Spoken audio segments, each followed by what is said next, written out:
Hello, hi everyone. Welcome to the session of Class 9 Mathematics, and I am your Anu from Maxpool.1. Last class we saw some problems in the graph in the chapter Linear Equations of Two Variables, and today it's a continuation of the same. Actually, in the last class we saw how to find out the equation corresponding to the graph plotted, isn't it? Now in this class we see yet another concept, and that is we need to draw the graph. But what is the question is, Arushi was driving a car with uniform speed of 60 kilometers per hour. So you should first know what is speed. You would have studied in your physics lessons. Speed is equal to distance divided by time. That is the rate at which an object travels with respect to time, isn't it? So distance divided by time, or for a particular period of time, what is the distance travelled, isn't it? So Arushi's car travels with a uniform speed of 60 kilometers per hour. What does it mean? For 1 hour, within 1 hour, it travels 60 kilometers. So exactly after 1 hour, it would have crossed 60 kilometers. Draw distance time graph. They have said it's uniform speed, so it doesn't change in the middle. Okay, so it's uniform speed. So as and when time increases, the distance also increases correspondingly. So the distance and time varies directly. Okay, so that is what uniform speed means. So from the graph, find the distance traveled by Arushi in 2.5 hours and half an hour. So first we'll plot the time, uniform speed, not the time, the uniform speed which Arushi was driving, that is 60 kilometers per hour, and then we'll find out for 2.5 hours and half an hour. So first our original speed will be 0. Before starting it's 0, isn't it? So from the origin it travels, first we need to draw the graph, we need to plot the points in the graph for distance time, isn't it? So let x-axis, distance be in the x-axis and the time be in the y-axis. Okay, so it covers it covers distance in uniform speed, isn't it? So let's mark each unit to be. For these kinds of graphs, actually you have one point to remember, that is you need to have a scale. For these kind of graphs you need to have a scale. That is, when you plot points in a graph using a graph paper, you need to write this 1 centimeter in x-axis is equal to, or when we draw it like this, 1 unit is equal to, what is it? 10 kilometers. So distance in kilometers. Here this is distance in kilometer, and here it is time in hours. Okay, and here 1 centimeter in y-axis represents, here we'll take half an hour. Half an hour is 30 minutes, isn't it? So 30 minutes, 1 hour, 1.5 hours, 2 hours, 2.5 hours and 3 hours. Okay, so we'll divide it like this. So 1 centimeter in y-axis becomes 30 minutes. So this is the scale of my graph, and Arushi travels 60 kilometers in 1 hour. So here it is. See, it's here. Arushi travels 60 kilometers per hour. So this is her speed now. So I need to draw a line from 0 here. Sorry. So keep a scale with you. So this is my line actually. Okay, so this is my line. Now we need to find out in 2.5 hours what is her speed, and in half an hour what is her speed. Okay, so to make actually these, what I have drawn this graph, it goes beyond the board. So I won't be able to plot the point for 2.5 hours, isn't it? So I'll change my scale. See, I say change my scale to 30 60, 90, 120, 150, 180 and so on. So it will be easier for me,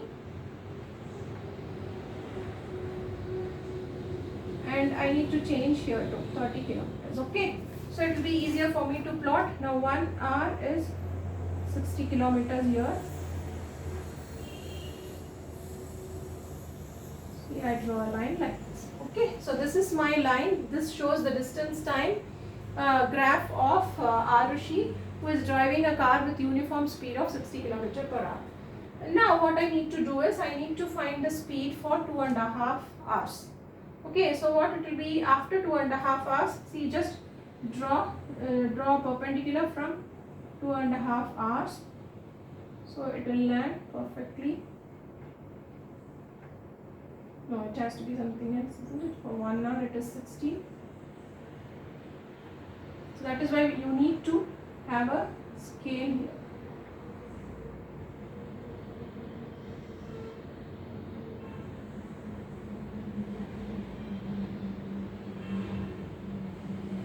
And you'll be getting 150. Now for half an hour, what it is? Half an hour it is 30. See, I have drawn. So use a scale or use a graph paper to get accurate results. So what it is, see here, for 1 hour it is 60 kilometers per hour. Okay, she has traveled 60 kilometers for 1 hour. So for half an hour it is 30 kilometers because it's uniform speed. Distance varies as that of time. Okay, so next is for 2.5 hours it is, see, next for 1.5 hours it becomes 90 kilometers, and for 2 hours it becomes 120 kilometers, and for 2.5 hours it becomes 150 kilometers. So for 2.5 hours, so the distance will be, the speed will be 150 kilometer per hour. Okay, so now see, with this, speed is equal to distance by time with the given formula, 60 kilometers per hour, isn't it?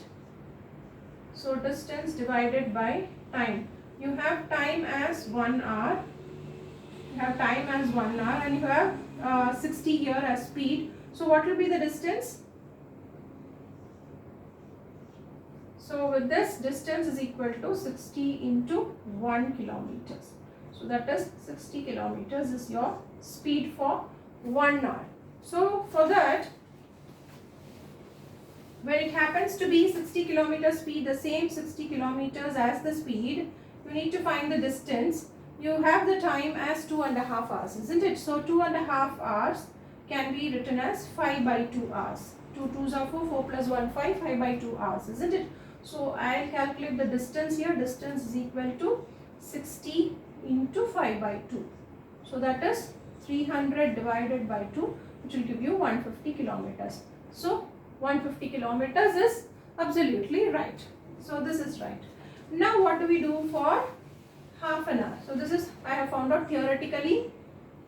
Now 60 kilometers per speed, 60 kilometer per hour speed is uniform speed. See, they have given you its uniform speed. So the speed is 60 kilometer per hour. So now I need to find the distance for half an hour, isn't it? For half an hour. So that will give you D is equal to 60 into half, that is 30 kilometers. So this is also absolutely right. So for half an hour it is 30 kilometers, and for 2.5 hours it is 150 kilometers. So you just check it out whether you have plotted it right or not by calculating it theoretically, if you can calculate. Okay. Otherwise, when you use a graph paper, you will get an accurate result, and you can find the answer for the questions there directly. Okay, do you understand? So this is how we solve problems like this in graph.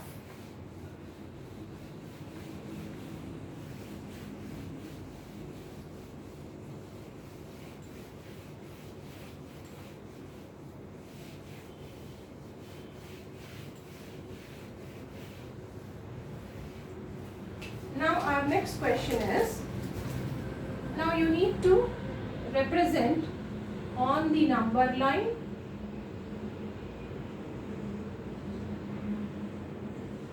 and on Cartesian plane. So two kinds they have given you. For the equations you need to represent them in the number line first and then on the Cartesian plane. The first equation is 2x plus 9 is equal to 0.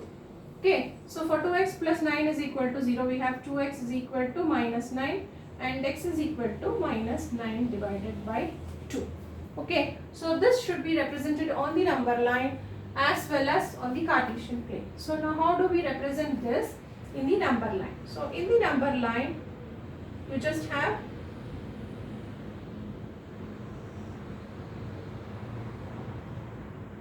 zero here, 1, 2 and so on. Here you have minus 1, minus 2, minus 3 and so on, isn't it? Now this minus 9 divided by 2. So how do we represent minus 9 divided by 2? We have read this in the, in our rational numbers chapter. We have studied how to represent numbers, isn't it, in fractions. So the same way we get that.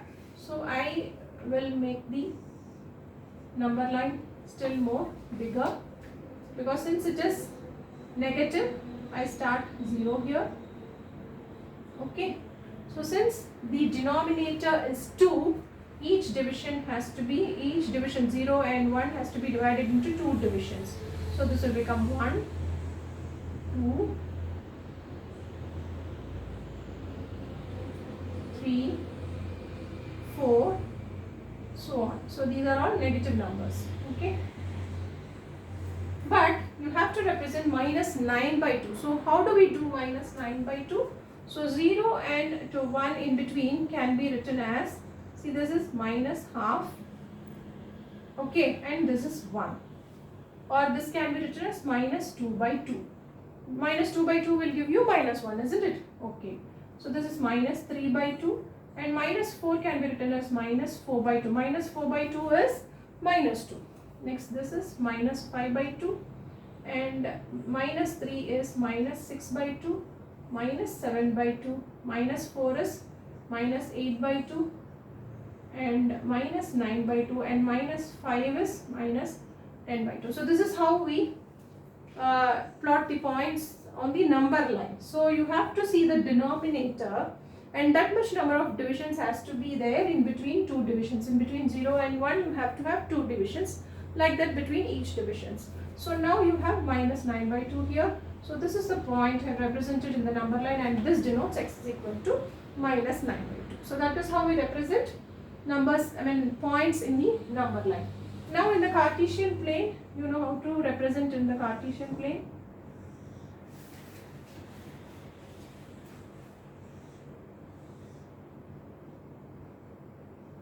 This is x, y, and this is x dash, y dash, and this is 1, 2, 3, and now you need to mark minus 9 by 2, isn't it? Minus 1, minus 2, minus 3,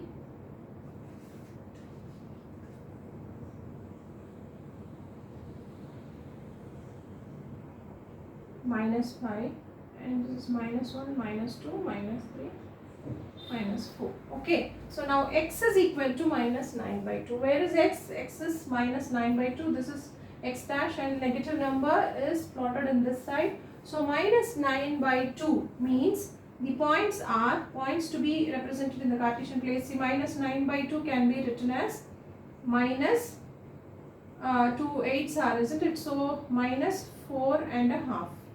Isn't it? 4 and a half represents minus 9 by 2, isn't it? So minus 4 and a half is somewhere here. So this is your point, minus 9 by 2 comma 0. So this is how it is represented in the Cartesian plane, because we don't have any point here, you don't have any y coordinate here, y point here. So it is taken as 0. So minus 9 by 2 comma 0 is the point for the equation which we have represented in the Cartesian plane. So do you understand how do we represent a point in the number line as well as in the Cartesian plane? Now our second equation is y plus 3 is equal to 0, that is y is equal to minus 3. So now this will become, this is a bit easier than minus 9 by 2, isn't it? So y is equal to minus 3 is here. because minus 6 by 2 is 3, isn't it? See, this is minus 1, minus 2, and this is minus 3, minus 4, minus 5 correspondingly. So minus 3 is y is equal to minus 3. Okay, this is how we represent. This is separate actually, y is equal to minus 3. You do it in a separate line because this represents x is equal to minus 2 and that represents y is equal to minus 3. And here, how do we represent y is equal to minus 3? See, this is y is equal to minus 3. And how do we write y is equal to minus 3 here? 0 comma minus 3, because there is no x point here, there is only y point. So we have represented y is equal to minus 3 like this. Do you understand? So this is how we represent points on the number line as well as in the Cartesian plane. So while marking points in the Cartesian planes, do remember you need to write the point as coordinates, and in the number line it's just a number. Okay, in Cartesian plane it is written as coordinates, abscissa and ordinate you need to write in the brackets. Okay, so the next one is write the equation of the line, so that is parallel to the x-axis and passing through 2 points, passing through 0 comma minus 4 and 2 comma minus 5. So this is your first question and this is second. Okay, in a similar way you have another also. You have to write the equation of the line that is parallel to y-axis and passing through the point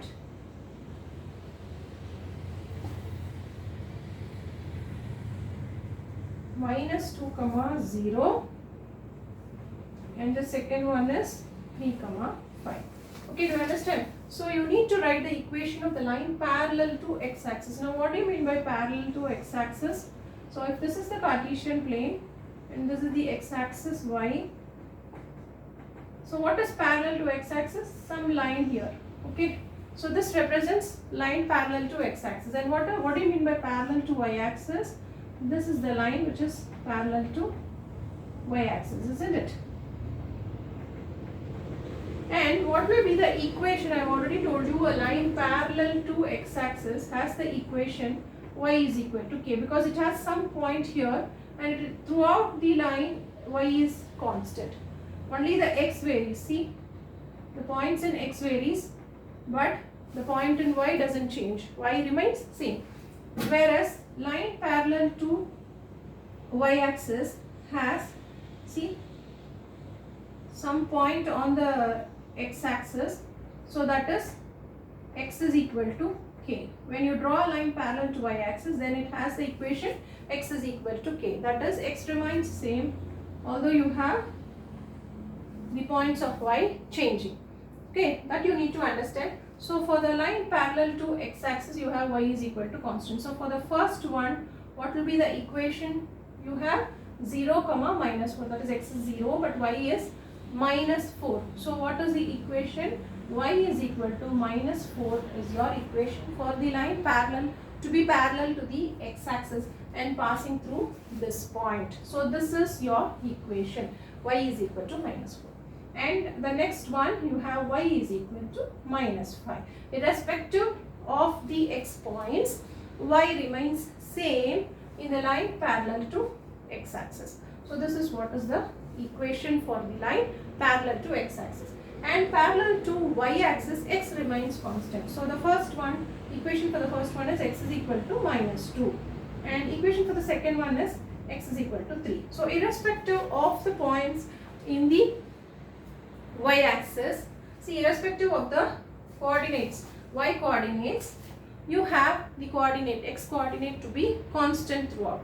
So that represents the line parallel to y-axis. So general format is x is equal to k, and here the general format is y is equal to k. Y remains constant for line parallel to x-axis and x remains constant for line parallel to y-axis. So that is how we write equations from the given points for the lines parallel to x-axis and y-axis respectively. Now do you understand? So these are some of the problems we have we have been doing since 2 parts, and with this class I end the problems in this chapter, linear equations in 2 variables. Okay, so until we meet in the next chapter, this is Anu signing off, and goodbye for mathschool.1. Thank you.